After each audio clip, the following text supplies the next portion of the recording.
this time of year, if not sooner. We're going to talk about population, doubles versus singles for wintering. We're going to talk about pests a little bit today, pest control. Positioning, hives, changing hive positions. We'll talk about ventilation. We'll talk about hive weight and feeding. And then we'll talk about the weight. So we'll talk about weight in terms of pounds. We'll talk about weight in terms of patience, because your interaction with your bees will decrease through the winter, and you know that spring nervousness starts probably, I don't know, about January. We all start to worry about our bees. I don't care, you know, you could be doing this for years and years and years and years, right? And weather gets wonky here in our area, and you just kind of start worrying about your bees. So we'll talk about that a little bit too. Any topics that you guys would like to see me add? We'll have open Q&A at the end, that's fine, but any additional topics that you all want to hear about? They're like, this hive's toast, I'm leaving. So if the mites have given up on the bees, then you've got a problem. Can you recover that? Can you recover a situation where the mites have gotten that bad? You can, but it takes a lot of work. And I can talk about that a little bit in a minute. So when you see a mite, right, on the top of them, it's usually too late. Not always, but usually. The mites, where they're living and feeding, is underneath the belly of the bee. So that dinner plate would be like right here between the plates. So if you were walking around, imagine a tick the size of a dinner plate feeding off of you. People wouldn't know that. You wouldn't know that necessarily looking at somebody, because it's hidden between the plates on the underside of the bee. So even though it's cool to see a picture online or in a magazine of a varroa mite on top of a bee, it's done its job at that point, all right? So when you have a hive collapse or you have a failure, if not a direct result of pesticide poisoning, which can happen, we've seen it several times this year, it's probably not that. It's probably not someone gardening or spraying nearby. That's usually not going to kill your hives. It's mites and weakening of the bees. They get viruses. The mites themselves are a vector for disease into the bee, and they just get sick. They develop something called deformed wing virus, which is another visible aspect of it. If you see bees kind of walking around with crinkled up or malformed or no wings, that can be deformed wing virus. But here's what happens. The bees are too weak to protect the colony. Here come the hive beetles, right? And the hive beetles travel at night, by the way. So you may not have any hive beetles in the afternoon when you do an inspection. You come back a week later, where'd all the hive beetles come from, right? So hive beetles come in after the damage is done. They're not really a cleanup crew. They're more of a demolition crew for what's left. They'll slime it out. It looks like little maggots running around inside your hive. It's nasty, and I've posted videos of that before if you look on the BeeResQ site. Okay, the next thing that happens this time of year is as the bee population decreases, even with small hive beetles in there, sometimes before hive beetles show up, because that has a little bit to do with range and how they pupate in the ground and reproduce. But these wax moths will start showing up, and you might just see one come flittering out when you remove the top of a box. And then you might see a little cocoon attached to the woodenware or the side of the box. And then you might see little lines, little webbing and lines through the comb, and those are your wax moths.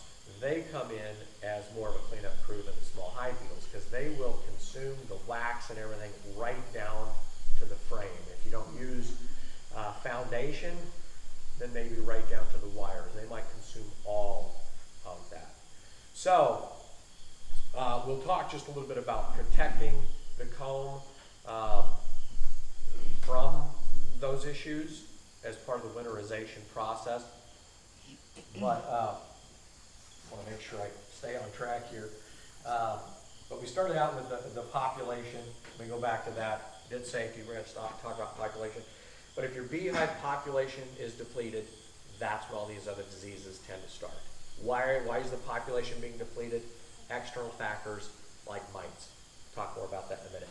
So how do you check the bee population? How many here run singles? How many run doubles? Got singles over here, doubles over there, okay? Triples? Anybody? I run whatever configuration is convenient, but mostly singles. So I'll talk about both today. But when you open a hive, and there's no bees in here, so that's good. When you open a hive, this one doesn't even have an inner cover on it. I can put one on here. This is a telescoping lid versus a migratory lid. So we'll talk about a little bit of different equipment today too. And when you open up a hive, it should be just bees boiling out of there, right? I mean, you should have, in a 10-frame piece of equipment, you should have 10 frames, heavy frames of bees in here. You know, even if they're out foraging, things like that, you know, you'll have a lot of bees. So when you take off the lid, you're going to see a lot of bees in here. If it's a double deep, same thing. You want to see a large population of bees. If you open up a double deep this time of year and the population is low, you want to condense them to a single, right, to a single bee. 9 times out of 10, okay? So you're looking for population. Why are we looking for population? It's because we want to test for mites. You could treat prophylactically, just put in, assume that you have mites, put in your medication, apply whatever type of treatment you want. We'll talk about a couple different treatments. It's almost too late for Apivar. You might want to go, if the temperatures are right, with a formic or thermal. But when you check your population, you're trying to discern, do I have enough bees that I can kill 300 of them? Right? So that's what we do. We take an alcohol and we do an alcohol wash. You can also use windshield wiper fluid or soapy water. But we're going to take 300 bees, which is a half cup of bees. We're going to put it in a container, drown them, and shake it to get those mites loose. Remember, they're between the plates here. You can't see them until you shake them loose in an alcohol wash or in a mite wash. They come off the bee and they float down. A lot of times we'll use I've got an example if you guys want to see one later, a piece of equipment has kind of a strainer on the end of it, right? And that strainer is just like metal mesh. I'll go ahead and show you. Allows the bees to stay up in the top when you shake out all the alcohol, and then the mites float down into the bottom. And really the alcohol or windshield washer fluid or whatever you're using is to break the surface tension for the water, and then you can count the number of mites that you have, right? If you're above the threshold, if you have more than, I don't know, this time of year, 2 or 3 mites. If I'm looking at a yard with 20, 30, 50 hives in it, I'll spot check and just do a few hives, right? But if I have one in a yard that has mites, I'll assume the whole yard needs to be treated, okay? So if it's above threshold, by the way, 300 bees, it's roughly a half cup, right? You want to take those from the brood, the actual brood frames. Don't shake your queen off, but get your 300 bees, wash them, determine if you have mites or not. If your population was so low, like in this hive, you know, there's like 3 frames of bees, this hive's boiling over, and they can be right next to each other, then what do you do? There's not really enough to warrant testing here, is there? I mean, good grief, if you got 3 frames of bees, you're going to kill off 10% of them. Why would we do that, right? So, what we might do instead is combine. Right? So before we treat, we can combine these 2 colonies. This one's boiling over. Are we going to take this one and just throw it on top of here? No, we're not. We're going to check the population. This one's too weak. You could exclude it. You could pinch a queen that's not producing, right? But what we want to do, and this is a tool a lot of new beekeepers don't know about. It's called newspaper, okay? We can do a newspaper combination, and I won't go through the whole thing here, but you could take this one boiling with bees, put your newspaper on top of it. If you wanted, you could toss an excluder on there, keep drones from crossing over, or keep the queens separate if you were going to try and give this one a chance to survive. But I also like to use a sugar water solution with some vinegar and some vanilla extract to change the way the hive smells, right? So I'll weaken it a little bit, and then we'll take this set of bees, usually around dusk when they're all back in, And we'll just put it right on top. And so now, I might even spritz a little more of this in here, and they'll have a new smell.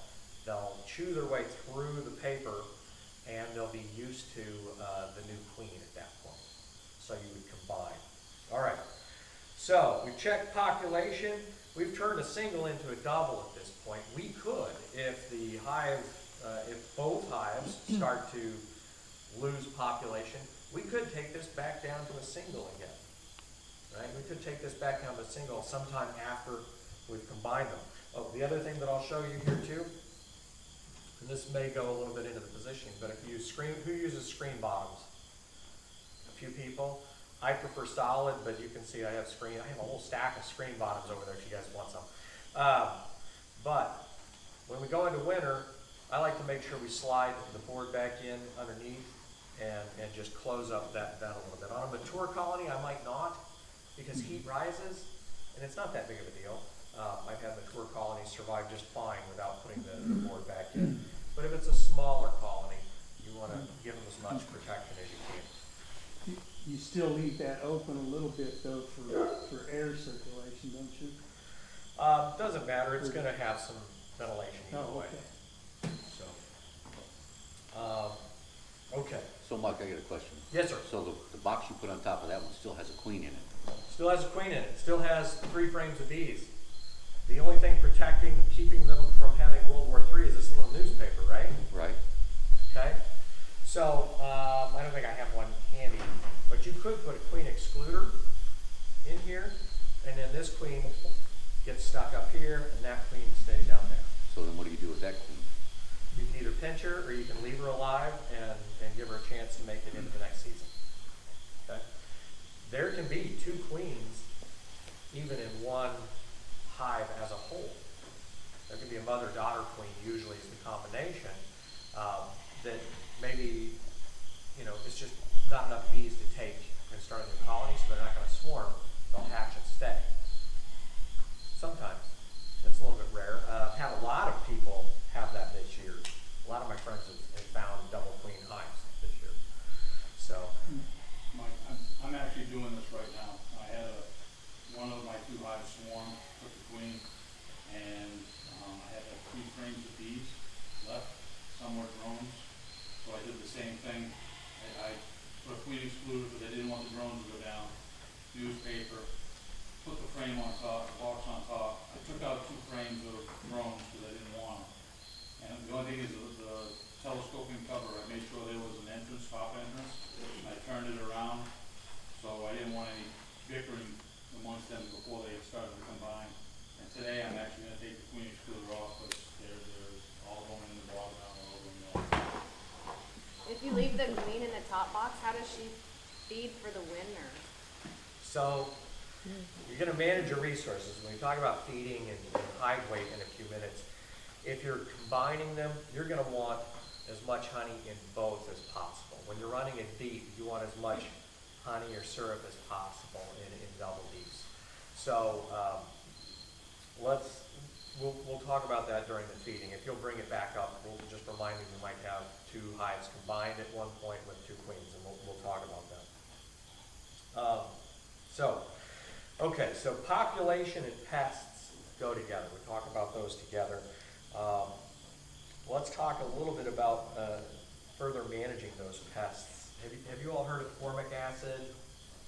Okay, anybody ever use Mite-Away, quick strips, anything like that? So there's a warning here.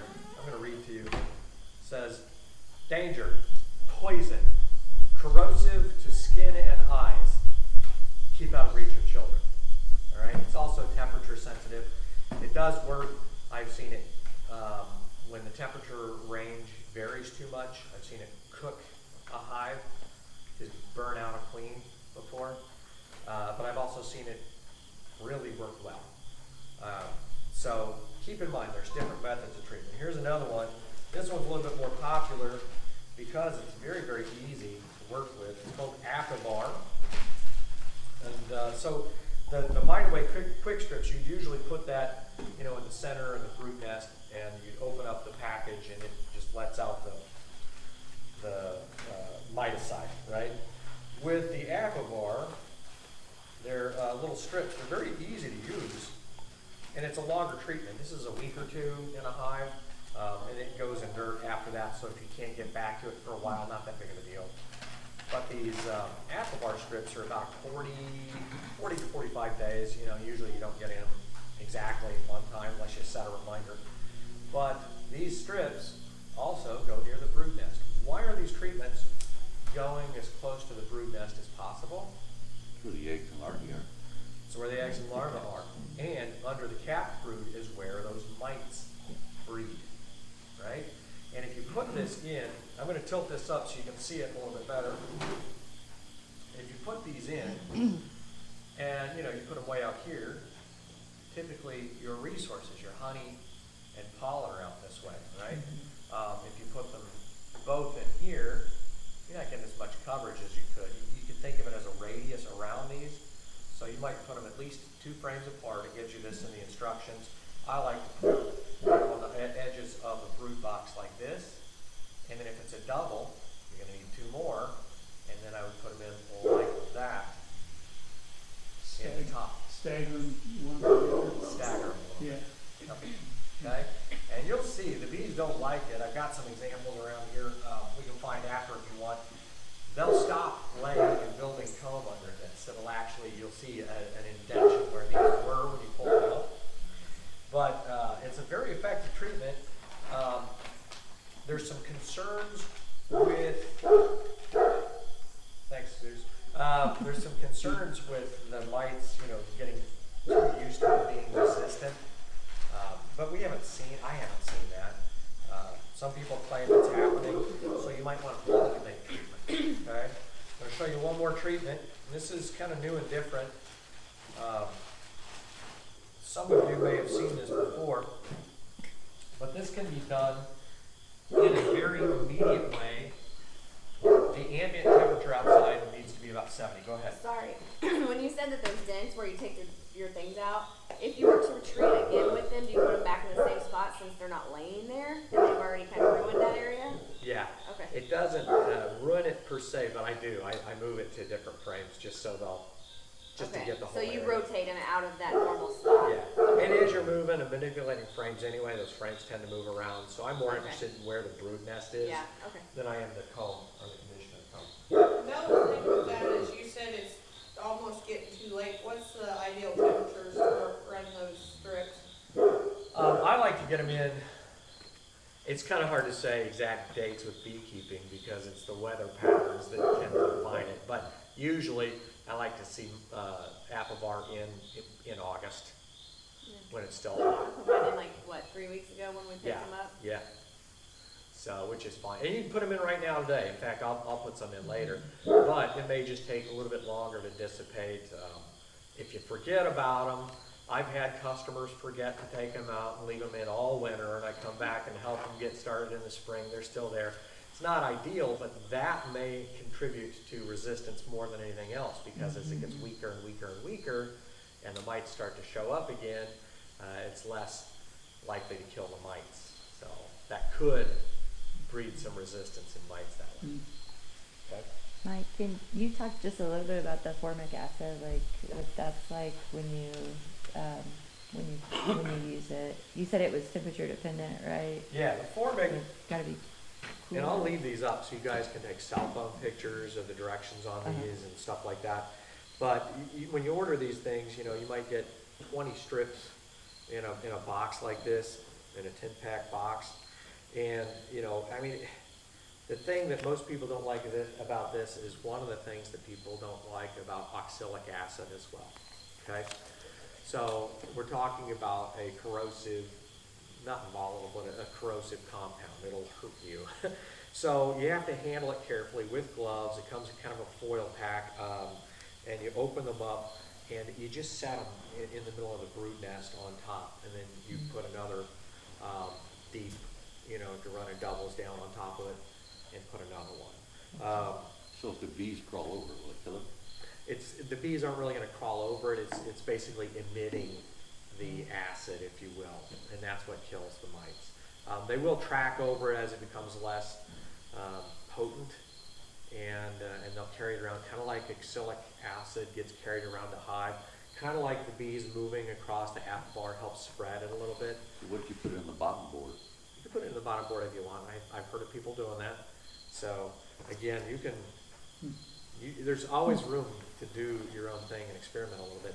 But I'll leave this up here and you guys can take a picture and make sure you get that warning in there for this one.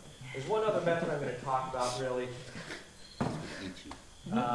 before I get to this one, which is new. A lot of people, this is a huge mystery to a lot of people. It's thermal.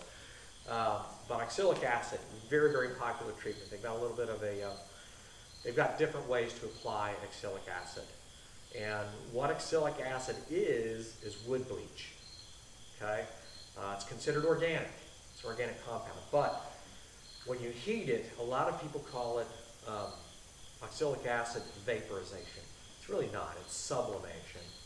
But it turns it into basically a smoke. And what you do is you can use, I call it a pancake turner. Some people think I'm being mean when I say that. I'm not. I like pancakes, you know. So, but you can hook this thing up to power, battery or something like that, and you can kind of close up the entrance a little bit and slide a wand in here, and it heats up the oxalic acid and emits this smoke, vaporous compound, and it gets moved around the hive by the bees themselves. They're trying to clear it out, right? And that will kill the mites. Mites will just start dropping. In fact, if you put in a board to count, let me silence this, sorry. If you put in a board to count your mites, a lot of times you'll see a mite drop, and it looks like somebody took a pepper shaker. If you have a lot of mites, it looks like somebody took a pepper shaker to it. But here's the dilemma. What about the bees that aren't in the hive, that are out foraging? This is a fairly quick, inexpensive treatment. You take a $70 or $100 wand, put it in, let it cook for a couple minutes, walk away, it dissipates. 5 minutes later, it's like it never happened, except for the mites that are falling. These are mites that are on the bees that are dying. These are mites that are crawling around the hive that are dying, but it's not affecting the mites underneath the capped brood. Okay, and that's where they breed. So that's one way to apply it. Another is with a dribble. You can mix up an oxalic acid dribble and just get it on the bees themselves, and as they groom, they spread it around. That's a quick, easy way to apply it. The thing with the sublimation, I don't like to use sublimation unless I'm going to do it at least 4 times over maybe between 5 and 7 days per treatment. That's because we're going to catch the entire cycle as the brood is hatching, and that's how you get a 98% kill. So 4 times within 7 days? Yeah. So if it's capped, it'll usually be hatched out in 7 to 11 days. So boom, boom, boom. Each cycle, you're going to hit them again, hit them again, hit them again. It can be a little bit rough on the bees, but more importantly, you know, the safety restrictions about this formic, you know, it'll hurt your lungs, it'll hurt your eyes, it'll hurt your skin. Same thing is true with oxalic acid, and if it's sublimated, if it's smoke billowing out of a hive, it can hurt your eyes, it can burn your skin, it can permanently damage your lungs. So you have to wear appropriate safety gear when using that treatment, which is the organic type of respirator, eye protection, and preferably chemical gloves. And it'll burn those up over time when you do, you know, several hundred hives that way. I have a gun that does that. You put in the oxalic acid in a cap and put it on, and it does it immediately. And then the temperature drops, and then you go to the next one, put it in the cap, boom, you just go down the row. I'll hook up to a generator and do a whole yard in 20, 30 minutes, okay? So there's different ways to do the sublimation, but you still have to wear the proper protection or it can hurt you badly, permanently. The dribble is still caustic, right? But you're spraying it on the bees with a mixed sprayer. There's another way to apply it. It's not approved, so So the caustic doesn't kill the bees? doesn't kill the bees. It's, you know, they have a different biology. It kills the mites. It's considered a miticide. It's not exactly easy on them, but you'll kill some of them because you're sending in, you know, 200-degree oxalic acid smoke into the hive, and they'll come out and try and protect the hive, and it'll kill some of those. But, you know, it's not usually. I've never had a queen die from oxalic acid. I've never had a queen die from formic, but I don't use formic. So I have buddies that have had queens die from formic. So that's one reason I don't use it very much. I help customers with it.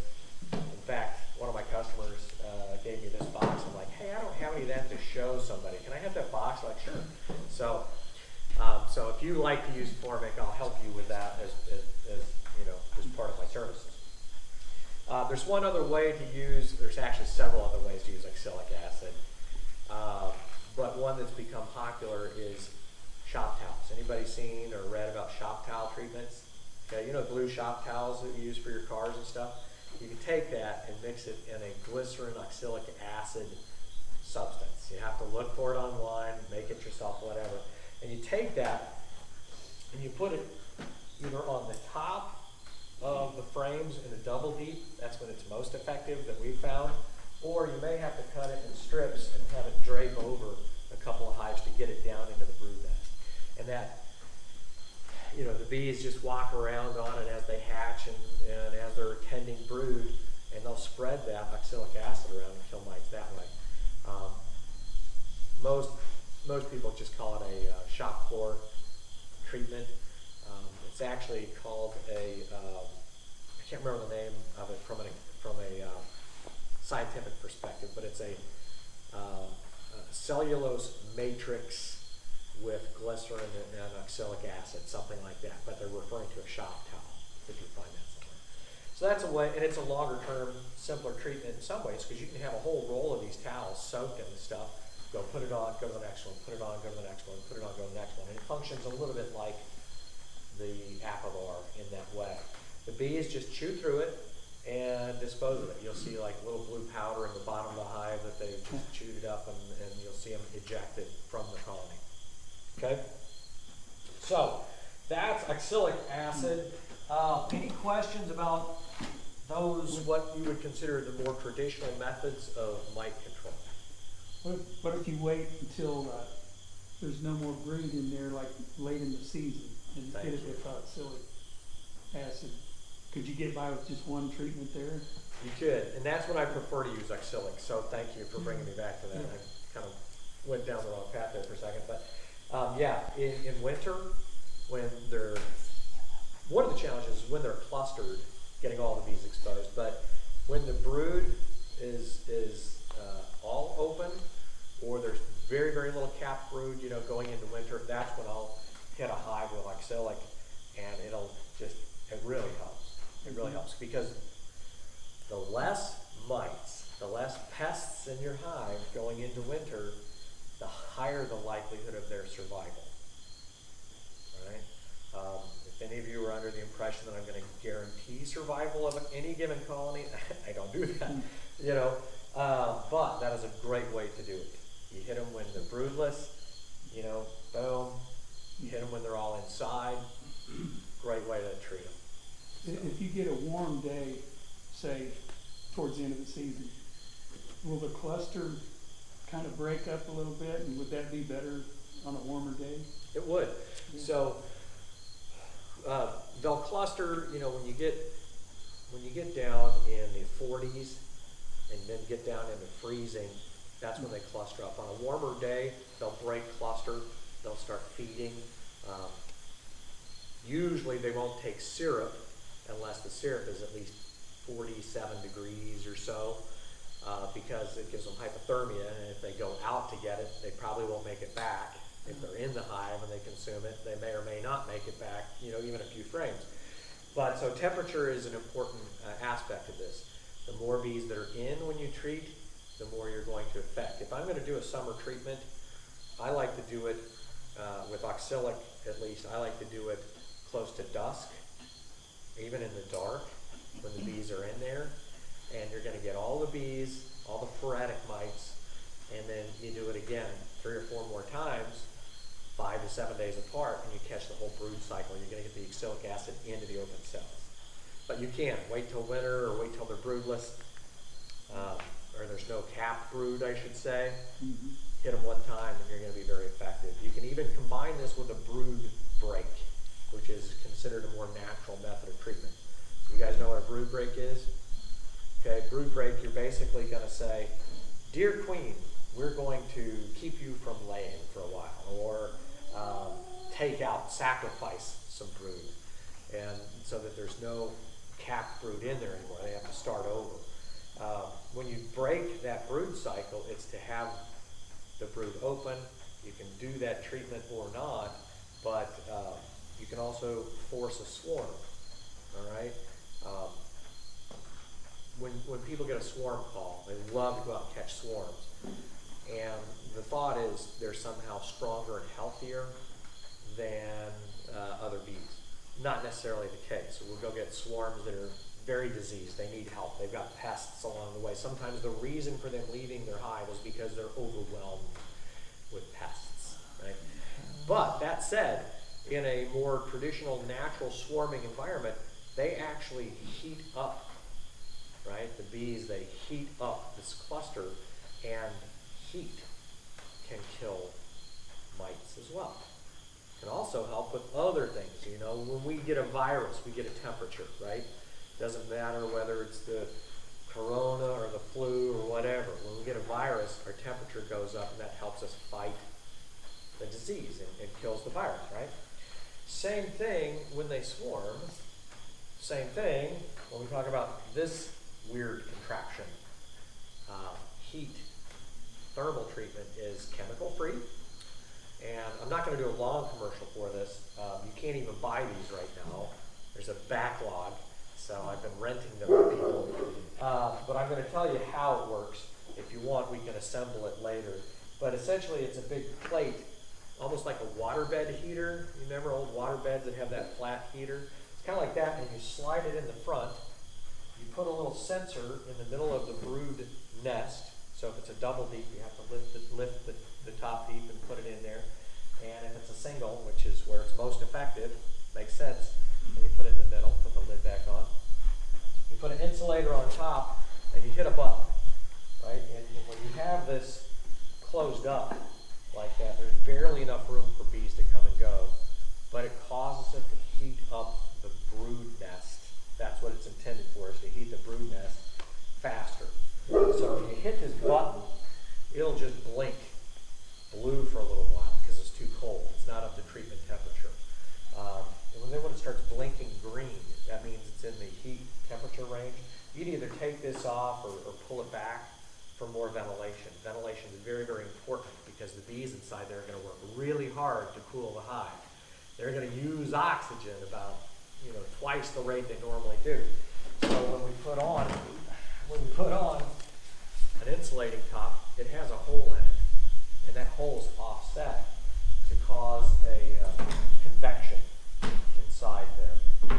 And so it'll continue to heat the colony to 106 to 106.1 roughly degrees. Okay, 106.2 maybe. But it'll heat it to that degree because that will warm slowly, by the way, over 2.5 hours. It's a long treatment. It'll warm that brood nest slowly. It's not going to shock the bees. And the bees are going to realize we don't have to worry about keeping the brood nest warm. Instead, they'll come out, they'll pile out on the face or around gaps in the hive, and they'll try to cool it off that way until they just kind of give up on the cooling process. And then they'll move in and out of the heat coming out of the hive because they like it. It helps them. And so what happens is it kills the mites under the capped brood, which is where they breed. Right? Very, very effective. 70 degrees is supposed to be the ambient temperature. I've run them a little lower than that. You ideally want to use them on a deep with a super or a double deep. Triple deeps are really hard. I mean, really hard, because that's a lot of space to heat up.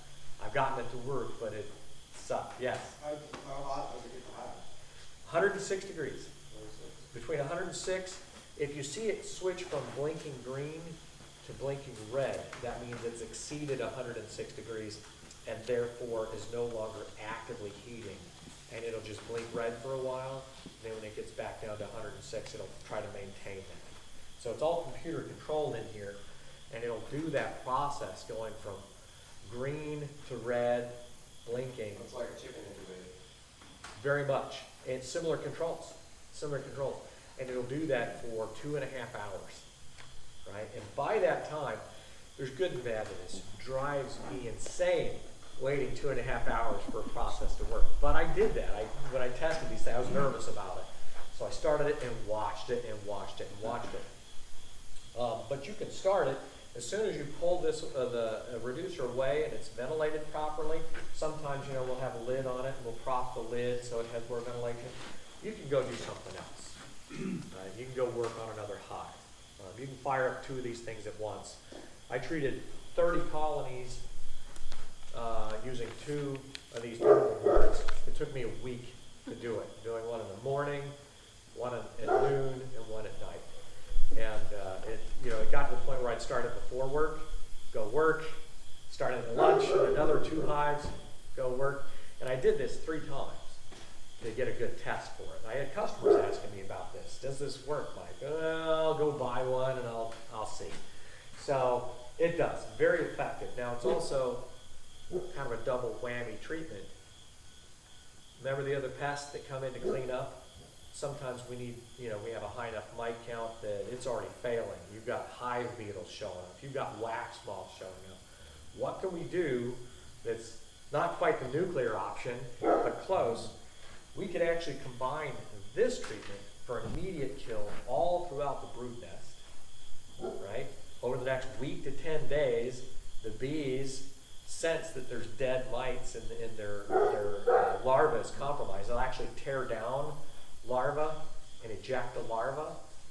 Opens up places for the queen to get laying again, but it's a little scary at first because you start to see white larvae out front that it's killed, but this heat will also kill small hive beetles. So if we have a hive beetle problem, one of the challenges is how do we get hive beetles out in order to use these methods to keep them from getting in, or how do we make beetle traps more effective? So once the hive beetles are in here, I like to boil them out with this. If it's a really big problem, I might hit them with this thing.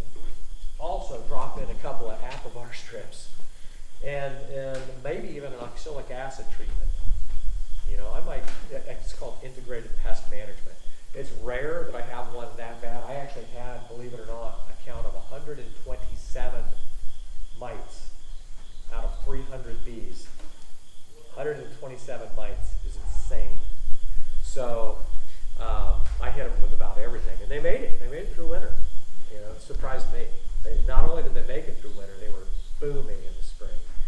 So anyway, it's just another tool in the box for me. Not everybody uses it. A lot of people don't like it. And you guys know who Randy Oliver is? I don't know if I get in trouble for using his name, but he's got a scientific beekeeping website. It's one of my favorites. He's testing these. And in corresponding with him, there's some question as to whether humidity plays a part in the effectiveness of this, right? So this is most effective in a single, less room to heat, makes sense. Most effective on mites in a single, doesn't. Well, I think it sucks the moisture out of the wax. Sucks the moisture out of the wax, through the wax. You can go the other way. If you have honey that's too dry to spin out, then you could have a humidifier running in the room and warm it up a little bit. Well, that's what I'm saying. The dryness pulls that moisture through the wax. Right, it can go either way. And so since Randy's hives are out in a very, very dry area, when you think about heat transfer, what transfers and retains heat? Moisture. Moisture. The dude's brilliant. It's his idea, not mine. I think that makes a lot of sense. If it's very dry out there, it may require a longer heat treatment cycle, may not be as effective overall as it is here in Missouri, where we're running 60, 70, 110%, it seems like sometimes. I know, not possible. But, it's just a different environment. So there you go. That's the difference on moisture. And thank you for bringing back that. Okay. It's your fault. Started a trend. All right. Quick. Oh my gosh, I'm over. Okay, I got to speed up here. Hive position. Here's another tool. Level, right? And when you're changing the hive position, I'll just use this example. A lot of people, when they first set up their hives, spend a lot of time making sure it's just exactly level, right? And they'll mess with the hive stand. They'll get it exactly level side to side, and that's great if you want to do that. Commercial guys, you know, just put them on pallets and move around in bobcats. You know, the bees don't care as much as you think. As long as it's reasonably level, it's fine. But here's the dilemma, and it varies with equipment, by the way. We found this out. Flow hives, have you guys seen commercials on flow hive? If you want to talk to somebody who's used one successfully, he's right there, right? So they're very cool, but by their nature, they tend to lean towards the back. 2%. 2%, okay? During the winter, there's condensation is the issue. Moisture becomes a problem, again, for the bees. It's not really the temperature that causes them to die during the winter. It's condensation, it's starvation, it's pests. Not in that order either. So, when we get hives ready for winter, when we talk about position in a traditional hive, or after we've removed the flow frames from the flow hive, we want it to tip forward slightly. Okay, we want it to tip forward. And it has to be exactly precise. I'm just kidding, it doesn't matter. Okay? Yes? If you're using a screen bottom, you still have to tilt it, but won't it fall through the screen and you just pull up the bottom? Here's why, yes. So, with a screen bottom, doesn't matter. The reason that we want it tilted, even with a screen bottom, if it went side to side or towards the back, it wouldn't be as important because it has a way to escape down at the bottom. But the moisture is going to build up in here. It's perfectly level, right in the center. As the bees breathe in and out, right, it's going to have the moisture kind of pool, if you will, against the surface. And you don't want that moisture dripping on the bees. Okay? Cold bees, fine. Cold, wet bees, not fine at all. Just like us, you know, we can survive fairly well if we're dry, but if we go for a swim and, you know, come out of that pond, we're going to be in big trouble. Get hypothermia, shut So down. the concern is the cover, not the bottom. The concern is the cover and the fact that we want it tilted enough that that moisture runs away from the center. So even if it's to the side and it runs down the sides of the walls instead of dripping on the cluster, that's fine. Either side, either towards the back. The reason most people want to tilt it forward is because this entrance and they're running solid bottom boards. So the moisture, as it comes down the face, can run out the front. So the flow hive, if I leave it at 2% and just weekly check my hive and pull a tray out and dry it and dump it, I should be all set. Yeah, if you leave it tilted to that degree, it should be fine, as long as the water can escape the bottom. And yeah, you can maintain it that way. And the other thing that I'll show you is ventilation, very, very important. This isn't the best example. I made this one, cedar. Cedar breathes anyway, but you actually want some ventilation at the top so that you don't come back in spring and find a bunch of dead bees and gross, disgusting, multicolored mold, right? So the moisture will cause a beehive to mold as well. The mold doesn't necessarily kill the bees, but it takes away from their resources. So anyway, you want ventilation. If you're using a telescoping lid, it's a little bit harder to get the ventilation because of the way it sits over the edges, right? So what you might do, some people use a penny or a nickel or a quarter and set it in here to get a little extra ventilation at the top. You still want it tilted forward slightly, right? Or at whatever angle you prefer, so it's not pooling moisture up here. But I prefer to use like popsicle sticks, something that's wood, because that metal tends to get super cold. But whatever, you know, more ventilation is better than none. So if you use a top cover that has a hole to feed, you should pop, and in the winter time, you should pop that off. A lot of folks do. Now, heat rises, and you might even have a reducer on down here that you know, don't argue. Do you want the entrance reducer to be pointed up or pointed down? The argument is if it's pointed up, then it's easier for bees to climb over the dead ones on the bottom and get in and out. If it's pointing down, moisture can come out easier, so that's something to consider. But it doesn't really matter. A lot of times I don't put a reducer on them at all. I just make sure there's plenty of feed and there's less robbing. So that's important. The other reason it's important to think about the angle is if you're using different types of feeders. Now we're going to talk a little bit about the weight of the hive.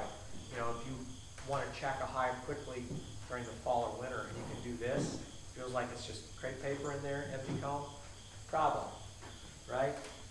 So you need to feed them. How do you feed them hard? How do you feed them fast? Well, I like internal feeders much more than jar feeders. So this is just an example of an internal feeder, and this one holds, I think, 1.5 gallons. And they will go through it quick, won't they? Oh, But when you have that in there, ordinarily I keep mine in the top of a double deep just because heat rises. It'll keep the syrup warmer that way. Doesn't matter. Sometimes you flip them around. It's on the bottom. It's just easier to get to. It's on the top. So that's one way to feed. And if you're going to change the angle, it doesn't matter a whole bunch with that type of feeder, does it? Because it's got this kind of lid and ladder system. But if you're using this type of feeder, which holds like 4 or 5 gallons, and you change the angle and it's pretty full, you're going to be dumping syrup into your bees, right? So these are a great way to put on weight fast, okay, and not have to keep feeding them over and over again. But you want to be sure when you're positioning the hive that you don't move it around too much, okay? So that's a little bit about feeding and weight. Let me just say, 2 to 1 syrup. Am I doing this in the right angle? Or from your angle. 2 to 1 syrup is what we want. So 2 pounds of sugar, 1 pound of water instead of 1 to 1. That's what we want going forward because it really just takes less time to remove moisture is the only reason. They can still use 1 to 1. In fact, they're packing it away when they're harvesting some of our fall flow.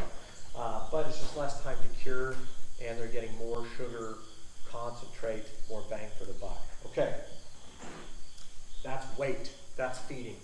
Last topic is weight as in time, right? The weight begins when you get them fed up, they're nice and heavy.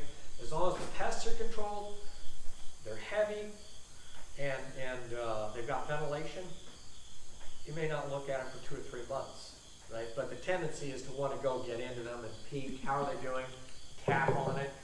That riles them up, causes them to use additional energy, so I encourage you to not do that. If you want, go get a FLIR camera to hook up to your phone. You can see what the heat cluster looks like.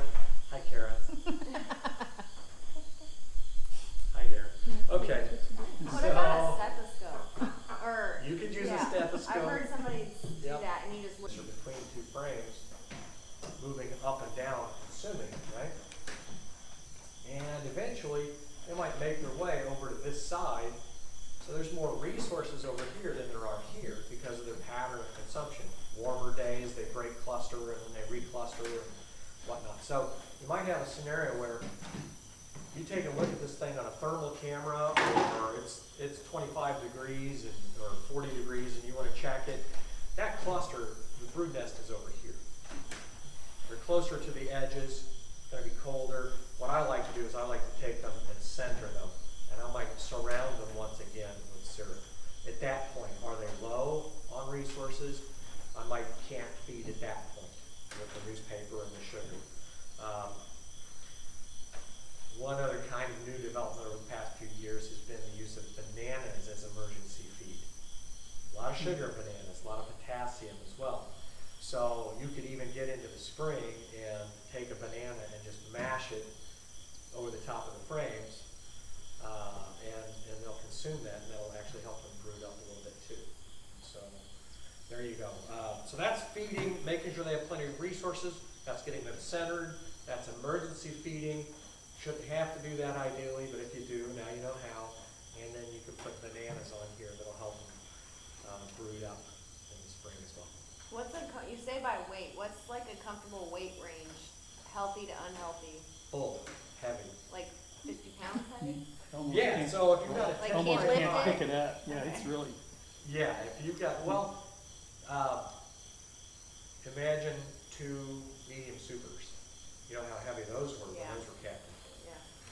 That's a little heavier probably than Oh, one of okay. these, because two deeps is actually three supers. Yeah. You know, three medium, I should say, supers. There's also shallow supers. But three medium supers are about as tall as two deeps.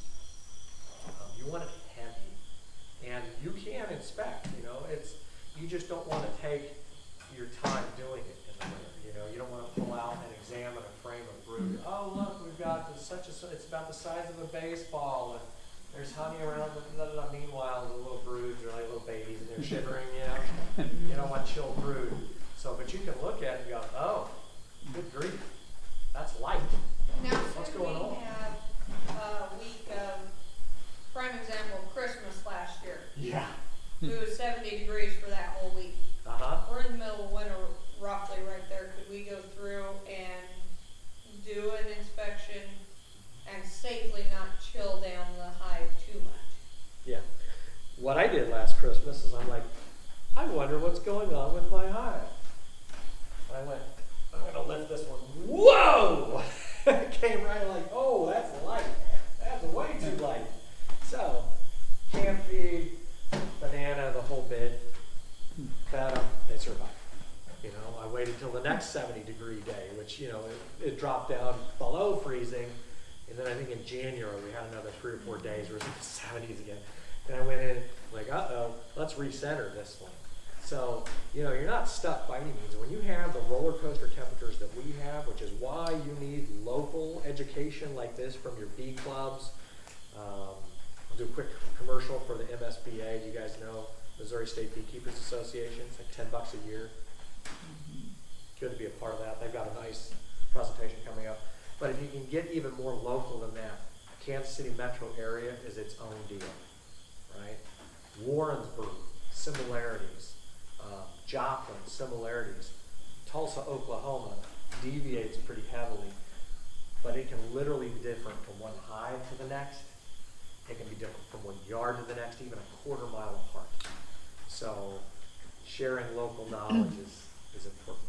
So I was talked to yesterday, an older couple has a hive they want to get rid of. They're just not interested, and they don't want to get rid of it, they want to relocate it. Right. Is it still okay to get them now and bring them to the yard? Sure. Okay. Yeah. If you can get some bees, might as well. The challenge is this: what if they don't have enough resources? You're going to treat them the same way that you would treat your hives. Right, 2 to 1. Feed the snob. Yep. Make sure they're pest free, well ventilated, So I got to positioned. buy a new box feeder from you. Everything here, yeah, everything here applies. Yeah. So if you guys like these feeders, I think they're 15 a piece. I've got those. You can see I have 3 pallets of them. So those are usually like $40, $50 feeders, I think. Are they really? So I think so. And you just put the inner cover on top of them, just like you seal it? It's kind of funny when you talk about inner covers. What did I do with those? I'll just talk about it. With these feeders, I've seen people do it a couple different ways. Sometimes they'll put the top feeder on top of an inner cover. So if this is your inner cover, it'd be here. There's a hole in the middle, and the bees can still come up underneath and get to the syrup through here.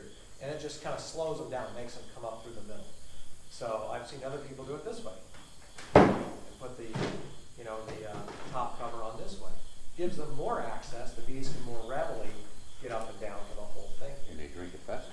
Which one's right, which one's wrong? I don't know. They drink it faster. Huh? They eat it faster. They'll eat it faster. Yeah. Do you take your inner feeders out, like the frame feeders that I have, out when you're gonna do that? And then just put 2 empty frames back in its place? These guys, Yeah. I used to take these out during the winter and put a couple frames of honey in. But I did an experiment last year with 4 8-frame.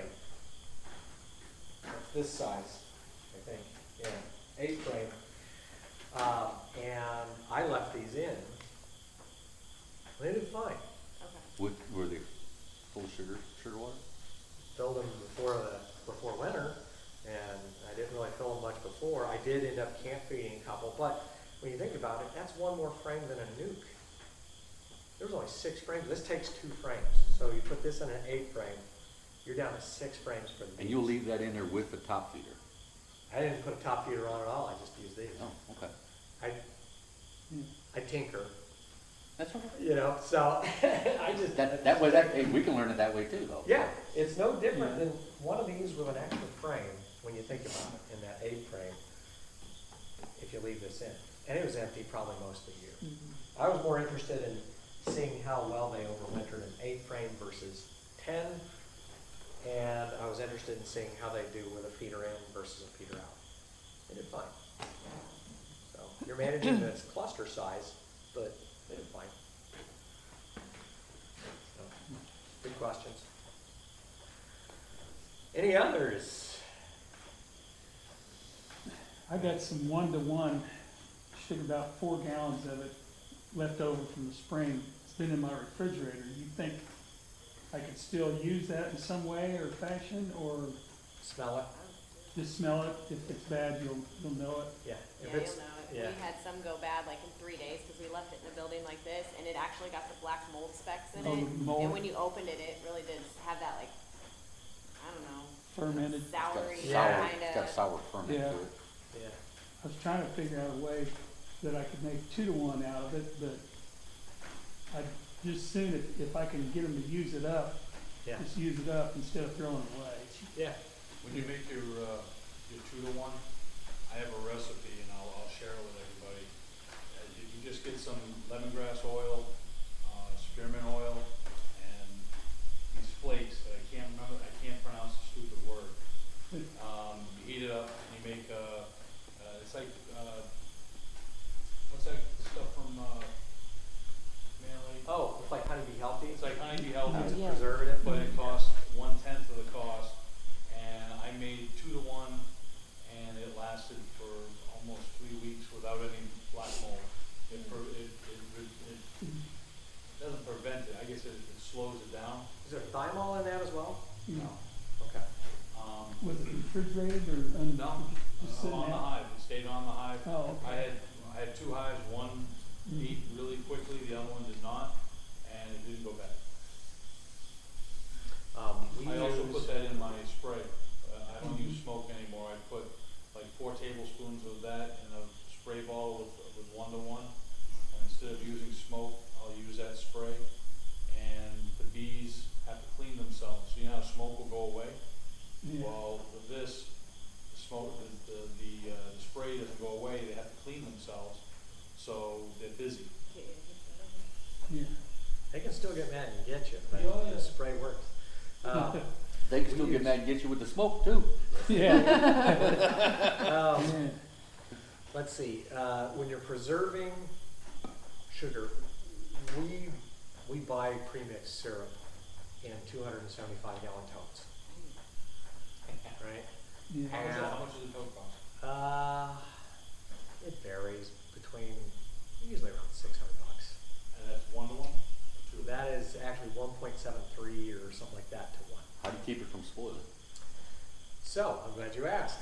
Instead of Honey Bee Healthy, and instead of making my own version of that, we use something called thymol. And thymol is something that's been used to treat nosema and things like that in the past for bees, but it's also a good preservative, and we'll have it last months and months, years even, right? But when you thymolate your syrup, you'll smell it.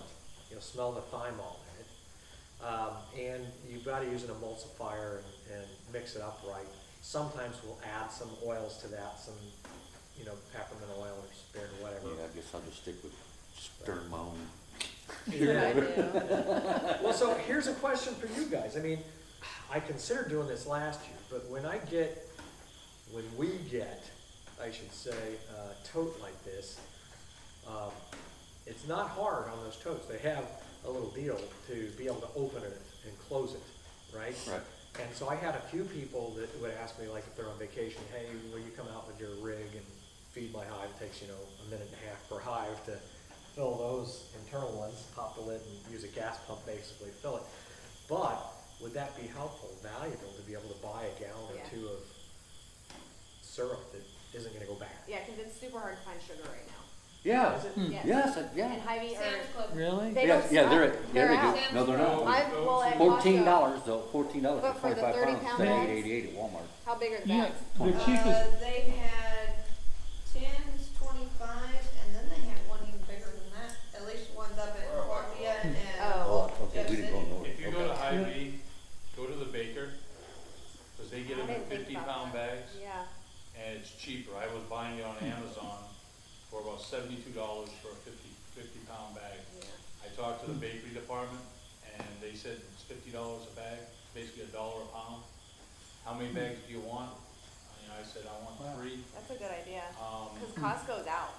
They used to sell them in like 30. you might 30 find, pounds are out. reach into some of the restaurants, find you a small restaurant, Where mom do you and live? pop's restaurant. Like Raytown. So do we, or, Ray- Restaurants, bakeries, so we go you know, to Sam's people use a lot of Sam's Club, sugar. got it for $13.33. the cheapest place I found is Walmart. I was Walmart, getting, 25 Yeah, we pound We bags haven't for like $7, been anywhere. yeah, Just $7.98, recently, I'm like, yeah. oh, it's hard to find sugar. Yeah, I'm not. Hy-Vee has 4 pounds right now for $1.88. Yeah. So, Like, love them or hate them. I got a little stingy, I'm not paying $13.33 for 25 pounds. Well, that's a good idea, cause I just told my husband last night, I'm like, I'm just gonna buy a big pallet of sugar next year and then Yeah. have it. But if you've got it here on hand, when I come by the Apple Bar or whatever, I'll just get it from you. We also buy by the ton big cardboard totes this tall sometimes, and we'll mix it with shovels Oh, of sugar, Sugar. of granular. sugar, your granulated sugar. So it's a different scale altogether. But when we get the syrup, I like to do the syrup because it's basically you just Easy. dump the Yeah. preservative in. It's easy.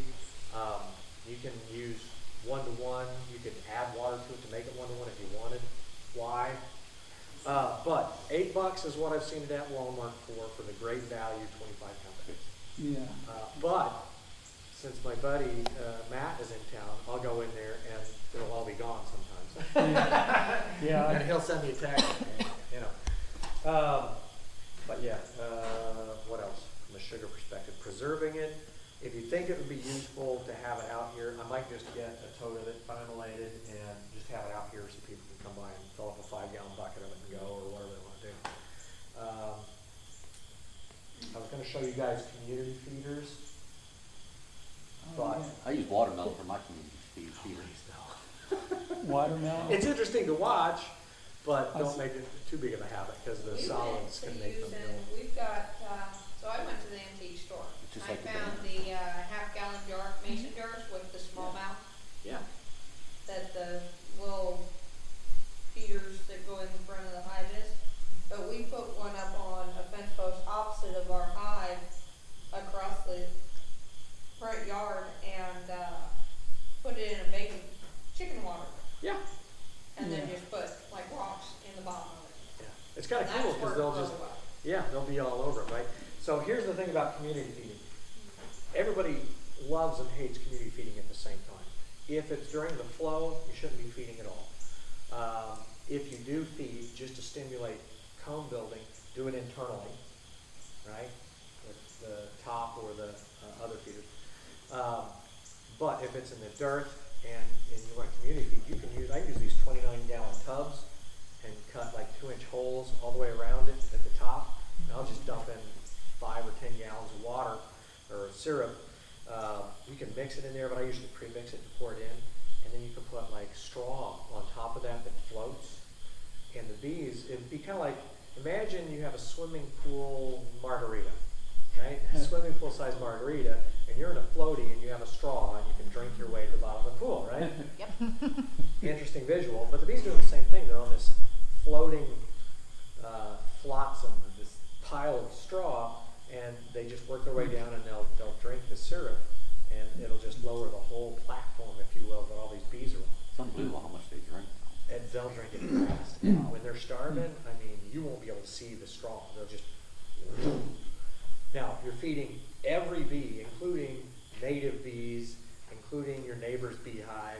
So you've got to consider that. And if you have a beehive that's about to die from mites mixed in, desperately feeding with all of your bees that you've been fantastic about making sure they're mite free, whether it's natural or not.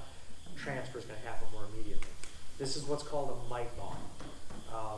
Mite bombs can happen in other ways, but tend to happen with community feeding more than anything else. Now, depending on the nature of your treatment, the mite bomb really isn't gonna matter a whole lot. You know, if you've got ongoing apple-bar in your hive, or in the middle of a oxalic treatment, and you have a bunch of bees that adopt your hive and bring resources with them, fine. If somebody shakes out a hive because of laying workers over here, or you've got an abscond over there and they're sick and they come in, let's talk about that for a minute, because the same way, you know, we would combine hives, you might think, oh no, I just dumped out a whole hive of bees over here. How are they gonna find a home? How are they gonna be let in through the guards? We're not combining them, we're just shaking them out. It's like when you and I show up to a party, orphaned by another hive, shaken out, they may go forage, bring pollen and nectar with them, and they're, hey, I bring some of the goodies, will you let me in? And they'll be adopted by a new hive. So, community feeding can actually help with that. You could do a shakeout and a dearth and put out a community feeder and increase the rate of adoption of the bees that you shake out. All right, good questions. Go ahead. Okay, this might not be on topic to what we're talking about, but it's a two-parter. So the honey that I harvest, all our frames, we took them back out and let them clean up the frames, and then it freaking rained Saturday morning. So we went and got them, took them home, and I shook out all the water that I could, and we dried them out. They still got mold, but not a ton of mold, but if you look at it at an angle, you can kind of see discoloration. So I've seen like you can put bleach or something on them, but can I just put them, like store them for the winter and put them back out there, and then they'll eat the mold and all the, They'll clean it. okay. Yeah, no worries. As you were driving in, you probably saw about 20 or 50 supers sitting out there. They've been rained on for And a million bees at your workshop. Yeah. Guess what's in there? Guess what's in there? Yeah. If you Million guys bees. want, we can actually take a look at some of the equipment in there when we're done here. If you haven't seen it, I know you've seen it. But, Yeah, it's super. it's kind of neat, and it's sort of clean right now. We pulled out. They're getting ready to do 3 more pallets of supers today and tomorrow, probably, to produce. I don't know, probably get about 5 or 6 more barrels. Do you ever get What? sick of that honey smell? No, I don't. I get sick of processing honey and just being sticky from head to toe. Yeah. Yeah, it's not that big of a deal. We've even had, like in Texas, we'll have hundreds of you know, supers that wouldn't take, or not supers, but mating nukes that didn't take or whatever. And we just dumped them out, left them there, and then didn't get back, got rained on for several weeks, came back, and it was the most disgusting smelling mess, because Texas, the reason we take the northern genetics and our bees from here down to Texas isn't because we want them to forage in Texas, it's because we want the early pollen, and we want them to brood up faster, so we have plenty of brood when we put the northern genetic bees and make our splits, so we can give nukes, strong nukes to our customers earlier, right? I'll talk to you guys about that for a minute if you want. When you get pollen wet and it starts to mold, it's the most, I can smell it talking about it now, okay? It's so gross. It's this reddish goo that comes out, and you should go to shake it out and it gets on your, it's a mess. So, but if they've cleaned it out already, it's just wax. It's okay. Yeah, that's all it, I mean, they cleaned it up in like 2 days, it was gone, dry. So that was a 2-parter. Was that both That was parts? really it. It was more of a feeding question. If I put them back in the spring, will they be okay? Or I mean, in the like honey Yep. summer. It'll be just fine. Any more questions? I had one guy tell me that he just sets his extractor out to let the bees clean it up after he's done. I tried that and I ended up with a bunch of drowned bees. Yes. So I was like, that didn't work very good. Same thing will happen if you leave out a bucket, or if you just crack some comb open when you're harvesting and it pools in a lid. Yeah. Bees, you know, they're cool and they're smart animals, but they still drown easily. You know, they land right on the edges of the lake out here, and you always see 1 or 2 of them that land in the wrong spot, and if you watch long enough, a nice big bass will come up and grab it. It's kind of cool. So if I was going to leave out an extractor, which that's frankly how we'll clean that when we're done extracting, I'm just going to open the doors and let them. there's gonna be some that are gonna drown. It's just an acceptable loss, and, yeah, At scale it is, when you're just running a couple hives, any bee you don't wanna lose. you yeah, know? yeah. So, one thing that you can do is you could drop some straw or something on top of it, just like the syrup that we talked about in community feeder. Oh, When they'll yeah. land on that, they'll consume the honey and take off, you'll have less drown. Okay. They'll actually drown in these internal feeders, even though they've got this shiny Yeah. ladder. You know, you take them, and it'll be full up to here with dead bees. Yeah. And what do? You Yep. put it back in, you know? Mhm. But, you know, you get into another colony and there won't be any dead bees and it'll be completely dry. So some of it has to do with the general intellect of a colony.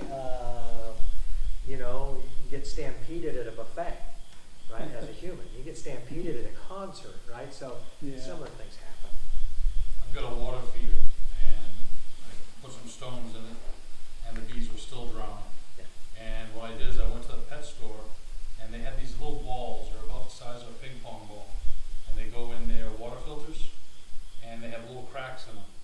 And I put them in the feeder, and they walk on it, and it doesn't give them the space to drown, because they all float on top. Or even you can try those, who golfs? Anybody golf? You know, the practice, the wiffle The balls? wiffle, Yeah. yeah. Oh, yeah. Same thing, they sit on top, Oh. and it'll float with the liquid. I tried the hay, Yeah. but I got some funky stuff growing in there. Oh, yeah. So it just, the balls, you just throw them in the dishwasher, I put a little net bag, throw them in the dishwasher, clean them up, put them back out. I put them in the feeder too. Mm. I did marbles for a while. I did all kinds of stuff. Rope in a chicken waterer. You know, you can just wrap rope around. There's a lot of different ways to do it. You can't save them all, Yeah. but you can help. Good stuff.